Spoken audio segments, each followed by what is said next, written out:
ውድ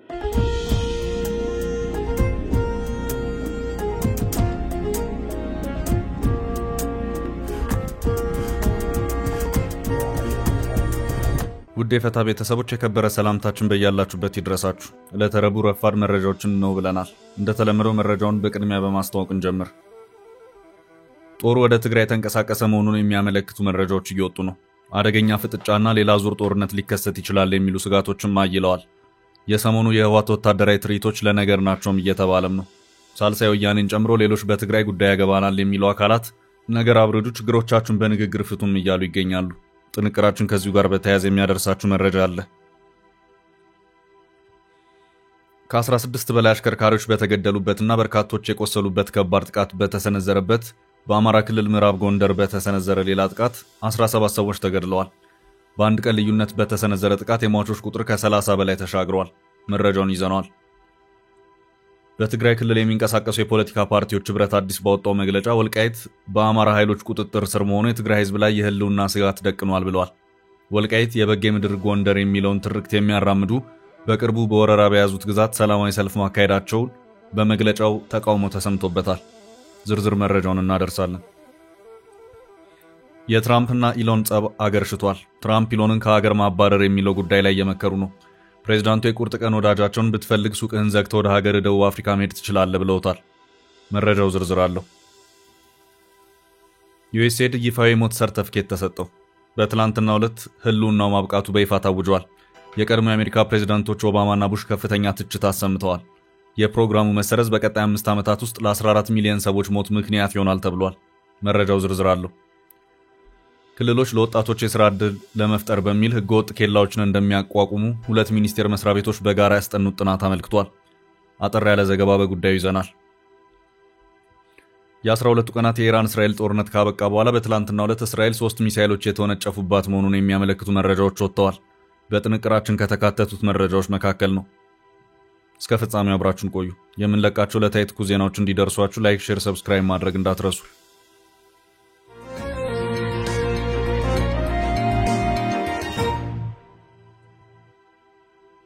ጦሩ ወደ ትግራይ ተንቀሳቀሰ። ፍጥጫው ከፍ ብሏል።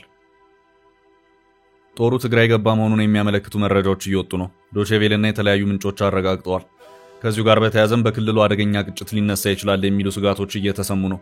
ትግራይ ዳግም ወደ ሌላ የጦርነት አዙሪት መግባት የለባትም በማለት በርካቶች ድምጻቸውን ሲያሰሙ ቆይተዋል። በህወሓት በኩል ሰሞኑን ወታደራዊ አቅምን ማሳያ የመሰሉ ወታደራዊ ትርኢቶችና የኮማንዶ ምረቃ ስነ ስርዓቶች ሲካሄዱም ነበር። አሁን ወደ ትግራይ ተንቀሳቅሶ ገብቷል የተባለው ጦር እነ ደብረጽዮንን በመቃወም ቲዲኤፍ ከተባለው የታጠቀ ኃይል ተገንጥሎ የወጣው የጦር ክፍል ነው። ይሄው የጦር ክፍል ከቀሪው የትግራይ ታጣቂ ክፍል በመነጠል ተገንጥሎ የወጣው በአቶ ጌታቸው ረዳና በዶክተር ደብረጽዮን መካከል የተፈጠረውን ልዩነት ተከትሎ ነው። ይህንኑ ልዩነት ተከትሎ በበርካታ የጦር አመራሮች በኩል በጊዜ የወጣው መግለጫ ድጋፋችን ለነ ዶክተር ደብረጽዮን የሚል ነበር። ሆኖም በወቅቱ ወታደር ፖለቲካ ውስጥ ምን አገባው? እንደ ወታደር ጉዳዩን በገለልተኝነት መከታተል ሲገባ ፖለቲካ ውስጥ ግን እናውን ምን አመጣው ያሉ የታጣቂዎች የተወሰኑት ክፍሎችና አመራሮቻቸው ተገንጥሎ የወጡበት ሁኔታ ታይቷል። ከዚያም በኋላ ሐራ መሬት በሚል በአፋር ወታደራዊ ስልጠናዎችንና ራስን የማደራጀት ስራዎችን ሲሰሩም ነበር።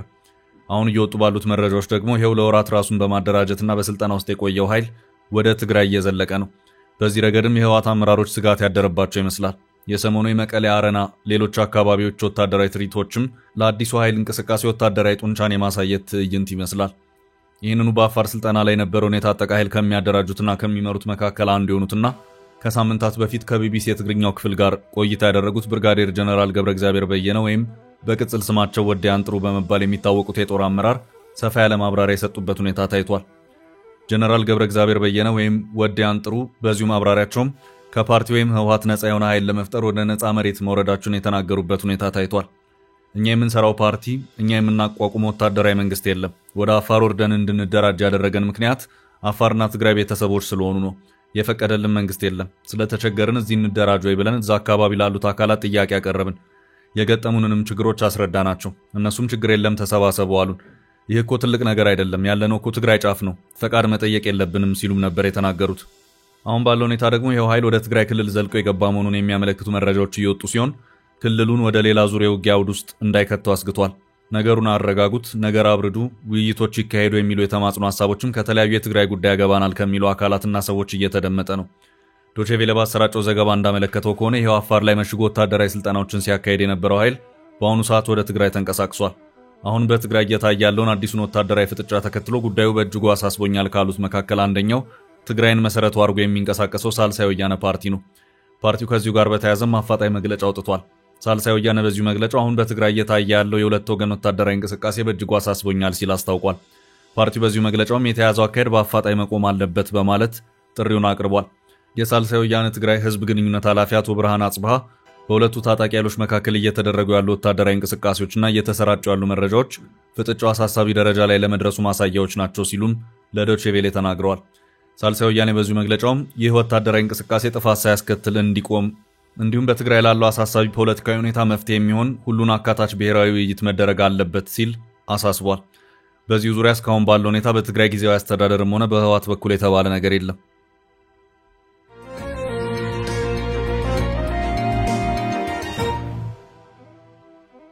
በሌላ መረጃ የትግራዩ ጥምረት ስለ ወልቃይት የትግራይና የአማራ ክልሎች ይገባኛል ጥያቄ ከሚያነሱባቸው ግዛቶች አንዱና ዋነኛው የሆነው ወልቃይትን በተመለከተ የትግራይ ፖለቲካ ፓርቲዎች ጥምረት የተቃውሞ መግለጫ አውጥቷል። በትግራይ ክልል የሚንቀሳቀሱ 6 ፖለቲካ ፓርቲዎች ህብረት አዲስ ባወጣው መግለጫ ወልቃይት በአማራ ኃይሎች ቁጥጥር ስር መሆኑ የትግራይ ህዝብ ላይ የህልውና ስጋት ደቅኗል ብሏል። ህብረቱ የአማራ ኃይሎች ወልቃይትን በወረራ እንደተቆጣጠሩት በመግለጽ ወቅሷል። ህብረቱ ወረራው በትግራይ ህዝብ ላይ ያነጣጠረ ሰፊ ማጥፋት ዘመቻ አካል ነው ሲል ከባድ ወቀሳ ሰንዝሯል። ህብረቱ በመግለጫው ወልቃይትን ምዕራብ ትግራይ በሚል ሲሆን የገለጸው የትግራይ ህዝብ የዘር ሐረግ ሆና መቆየቷን አንስቷል። የአማራ ኃይሎችና በአካባቢው ቤትና ንብረት የያዙ ግለሰቦችን ወራሪ በማለት ከሷል። የፕሪቶሪያ የሰላም ስምምነት ቢፈረምም አሁንም በአካባቢው በሚኖሩ የትግራይ ተወላጆች ላይ ግድያ፣ ማሰቃየትና አሰቃቂ ድርጊቶች እንደቀጠሉ ናቸው ሲል መግለጫው አመልክቷል። ይሄው የፖለቲካ ፓርቲዎች ህብረት ከፕሪቶሪያ የሰላም ስምምነት በኋላም የተፈናቀሉትን ግለሰቦች ወደ ቤታቸው ለመመለስ ከመስራት ይልቅ ወልቃይትን ሆን ብሎ ወደ ውጥረት ማዕከልነት ቀይሯል ሲል የፌዴራል መንግስትን ይከሳል። ወልቃይት የበጌ ምድር ጎንደር የሚለውን ትርክት የሚያራምዱ በቅርቡ በወረራ በያዙት ግዛት ሰላማዊ ሰልፍ ማካሄዳቸውን መግለጫው አውግዟል። በዚህ ሰላማዊ ሰልፍ ላይ አንዳንድ የአካባቢ ተወላጆች ተገደው ሊሆን እንደሚችል በመግለጽ ወልቃይት ዋነኛ የትግራይ አካል ነው ሲል አመልክቷል። በትግራይ ክልል የሚንቀሳቀሱት ውናት፣ ኪዳን ተጋሩ፣ ትግራይ ዴሞክራሲያዊ ፓርቲዎች ተፈናቃዮችን በሰላማዊ መንገድ ለመመለስ የሚደረገው ጥረት በአማራ ክልል ኃይሎች መደናቀፉን በማንሳት ወቅሰዋል። ህብረቱ በመግለጫው ሁሉም ወራሪና የታጠቀ ኃይል የትግራይ መሬት ለቀው ለሰላማዊ ውይይት እንዲዘጋጁ አሳስቧል። መግለጫው የፌዴራል መንግስት የተፈናቀሉ ዜጎችን ወደ ቤታቸው ለመመለስ ተጨባጭ እርምጃዎችን ከመውሰድ ይልቅ በሰበብና ሴራ ተጠምዷል ሲል ከሷል። በተጨማሪም የኤርትራን ኃይሎች በትግራይ ተወላጆች ላይ እየፈጸሙ ያለውን በደልና አፈና እና ግድያ እናወግዛለን ሲሉ ሶስቱ ፓርቲዎች አመልክተዋል።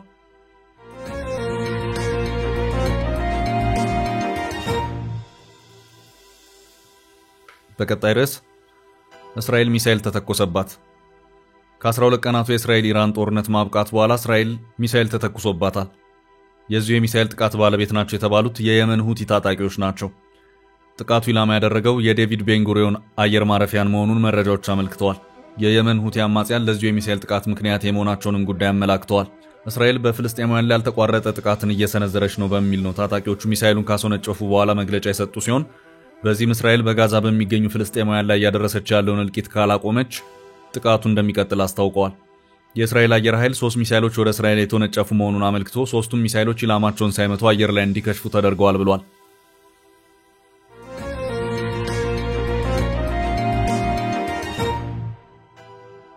በቀጣይ መረጃ የቀጠለው የጎንደሩ ግድያ ከ16 በላይ አሽከርካሪዎች በተገደሉበትና በርካቶች የቆሰሉበት ከባድ ጥቃት በተሰነዘረበት በአማራ ክልል ምዕራብ ጎንደር በተሰነዘረ ሌላ ጥቃት 17 ሰዎች ተገድለዋል። በአንድ ቀን ልዩነት በተሰነዘረ ጥቃት የሟቾች ቁጥር ከ30 በላይ ተሻግሯል። ሁለተኛው ጥቃት የተሰነዘረው የሰኔ 16ቱን የአሽከርካሪዎችን ግድያ ተከትሎ የጸጥታ ኃይሎች በወሰዱት የበቀል እርምጃ መሆኑ የተገለጸ ሲሆን በዚሁ ጥቃት 17 አርሶ አደሮች መገደላቸው ተመልክቷል። በምዕራብ ጎንደር ባለፈው ሳምንት ሰኞ ታጣቂዎች በአጀብ በሚጓዙ ተሽከርካሪዎች ላይ በፈጸሙ ጥቃት 16 ሹፌሮች መገደላቸውን የምዕራብ ጎንደር ዞን ሰላምና ጸጥታ መምሪያ አስታውቆ ነበር። ጥቃቱ የተፈጸመው የአፈር ማዳበሪያ ጭኖ በጸጥታ አስከባሪዎች አጀብ ይጓዙ በነበሩ ተሽከርካሪዎች ላይ እንደሆነ የምዕራብ ጎንደር ዞን ሰላምና ጸጥታ መምሪያ አስታውቋል። ሰኔ 19 ቀን 2017 በዞኑ ከምትገኘው ገንዳ ውሃ ከተማ በወጣው መግለጫ መሰረት ተሽከርካሪዎችን አጅበው ይጓዙ የነበሩት የመከላከያ ሰራዊት፣ የፌዴራል ፖሊስና የአድማ መከላከል አባላት ናቸው።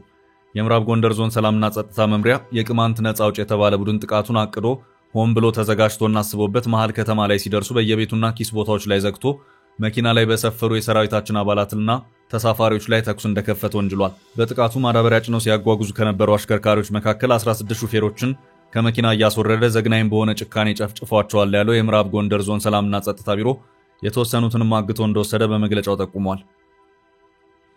ግጭቱ ሰኔ 16 ቀን 2017 ቢጀመርም ከሁለት ቀናት በኋላ መቀጠሉን ዶቼ ቬለ ዘግቧል።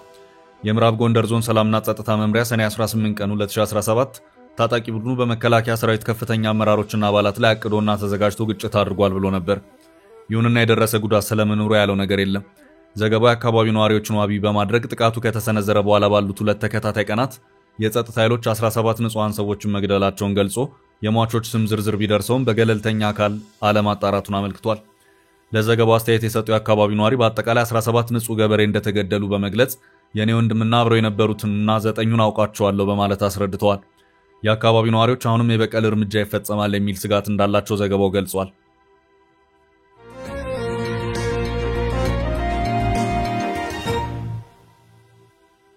በቀጣይ ርዕስ ትራምፕ ኢሎንን ከሀገር ሊያባርሩ ነው። የትራምፕና ኢሎን ጸብ አገርሽቷል። ትራምፕ ኢሎንን ከሀገር ማባረር የሚለው ጉዳይ ላይ እየመከሩ ነው። ፕሬዝዳንቱ የቁርጥ ቀን ወዳጃቸውን ብትፈልግ ሱቅህን ዘግተህ ወደ ሀገር ደቡብ አፍሪካ መሄድ ትችላለህ ብለውታል። የባለ ብዙ ትሪሊየን ዶላር የታክስ እፎይታና ተጨማሪ መከላከያ ወጪዎችን ጨምሮ የአሜሪካ መንግስት ተጨማሪ ገንዘብ እንዲበደር የሚፈቅደውን የትራምፕ ውሳኔ በይፋ ከተቸ በኋላ ግጭቶች ውስጥ የገቡት የቀድሞ ወዳጆች ለሳምንታት ሰላም ከሰነበቱ በኋላ የቃላት ውርወራውን ጀምረውታል። ኢሎን ትራምፕን በ2019 እስር ቤት ውስጥ ስለተገደለውና የወሲብ ትራፊክን ጨምሮ በርካታ ሚስጥሮችን በያዘው አነጋጋሪው ጄፍሪ ኤፕስቲን ሰነድ ላይ ስማቸው አለ ካለ በኋላ ግጭቱ ተካሮ ነበር። ወዲያው ኢሎን መስክ ማለፍ የሌለበትን ድንበር አልፎ መናገሩን እንዲሁም በተናገራቸው አንዳንድ ነገሮች መጸጸቱን ገልጾ ስለ ፕሬዝዳንቱ ከመናገር ተቆጥቦ ቆይቷል። ኢሎን በትናንትናው ዕለት መጀመሪያ የጸባቸውን መንስኤ የሆነውና ቢግ ቢዩቲፉል ቢል ሲሉ ትራምፕ የሰየሙትን የትሪሊየን ዶላር ታክስ እፎይታ ዳግም ከተቸ በኋላ ሌላ አሜሪካን የሚመጥን ፓርቲ መመስረት አለበት ሲል በትራምፕ መንበር ላይ ተነስቷል። ፕሬዝዳንቱ ለዚሁ የኢሎን መስክ ወቀሳ በይፋ በሰጡት ምላሽ ኢሎን መስክ በመንግስት ልጎማ ላይ ከመጠን በላይ ጥገኛ እንደሆነ ትሩዝ በተባለው ገጻቸው ላይ ገልጸዋል። ፕሬዝዳንቱ በትችታቸው መስክ በመንግስት ልጎማ ላይ ከመጠን በላይ ጥገኛ እንደሆነ ገልጸው ከዚህም አልፎ አሜሪካውያን ኤሌክትሪክ መኪናዎችን እንዲገዙ እያስገደደ መሆኑን ገልጸዋል። ኢሎን መስክ የኤሌክትሪክ መኪናዎችን አሜሪካውያን እንዲገዙ ማስገደዱን አጥብቄ እንደምቃወም ጠንቅቆ ያውቃል። አዎ የኤሌክትሪክ መኪናዎች ጥሩ ናቸው፣ ነገር ግን ሁሉም ሰው እንዲገዛ መገደድ የለበትም ብለዋል። በመቀጠልም መስክ በታሪክ ብዙ ድጎማ የሚደረግለት ሰው ሳይሆን አይቀርም፣ የሚቀበለው ድጎማ ባይኖር ኖሮ ንግዱን ዘግቶ ወደ ደቡብ አፍሪካ ይመለስ ነበር ሲሉ አስፍረዋል። ኢሎን መስክ ለአሜሪካው ፕሬዝዳንት ዶናልድ ትራምፕ ኩነና በሰጡት ምላሽ አሁኑኑ ለኩባንያዎች የሚደረጉ ድጎማዎች ካሉ ማቆም ትችላላችሁ ብለዋል።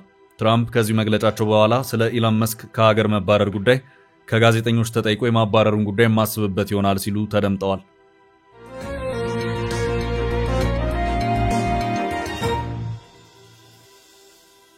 በቀጣይ ርዕሳችን ዩኤስኤድ ይፋዊ የሞት ሰርተፍኬት ተሰጠው። ዩኤስኤድ ከትላንት አንስቶ ማናቸውንም የውጭ እርዳታዎችን ማቅረብ ማቆሙን የአሜሪካ መንግስት አስታወቀ።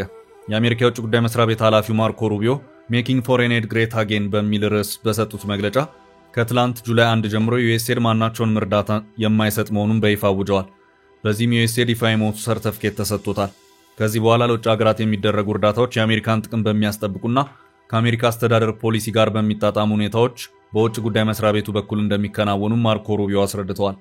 እርዳታዎቹ የበለጠ ተጠያቂነት፣ ስትራቴጂና ቅልጥፍና የሚቀርብ ይሆናል ያሉት ማርኮ ሩቢዮ ከዚህ ቀደም ዩኤስኤድ ራሱን እንደ ለጋሽ ድርጅት አድርጎ የቆጥር እንደነበር ገልጸዋል። ዩኤስኤድ የአሜሪካን ፍላጎት ማስፈጸሚያ መሳሪያ መሆኑን በመዘንጋትም አንዳንድ የጸረ አሜሪካ አቋም ላላቸው ሀገራት ድርጅቶችና ቡድኖች እርዳታ ያቀርብ እንደነበር የጠቀሱት ሚኒስትሩ ከዛሬ ጀምሮ ይህ ታሪክ አክትመዋል ብለዋል። $715 ቢሊዮን የሚያወጡ በሺዎች የሚቆጠሩ ፕሮግራሞች መሰረዛቸውን ገልጸው ዩኤስኤድ አሁን ላይ አሜሪካን ጥቅምና ፍላጎት የሚያስፈጽም አይደለም ብለዋል።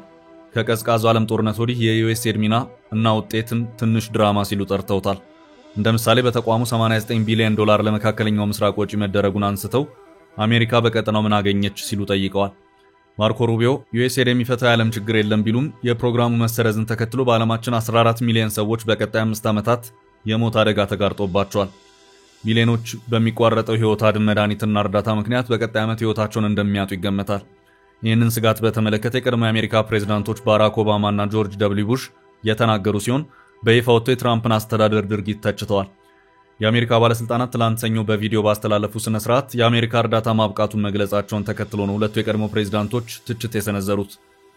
ጥናት ያመለከቱት ፕሬዝዳንቶቹ እስከ 2030 ድረስ ከ10 ሚሊዮን በላይ ሰዎች ይሞታሉ ብለዋል። አብዛኞቹ ህጻናት እንደሚሆኑም አስጠንቅቀዋል። ዩኤስኤድ በአሜሪካው ፕሬዝዳንት ጆን ኤፍ ኬኔዲ ከ6 አስርት ዓመታት በፊት የተቋቋመ ሲሆን የትራምፕ አስተዳደር የውጭ ቅነሳ ፖሊሲ ፕሮግራሙ እንዲሰረዝ አድርጎታል።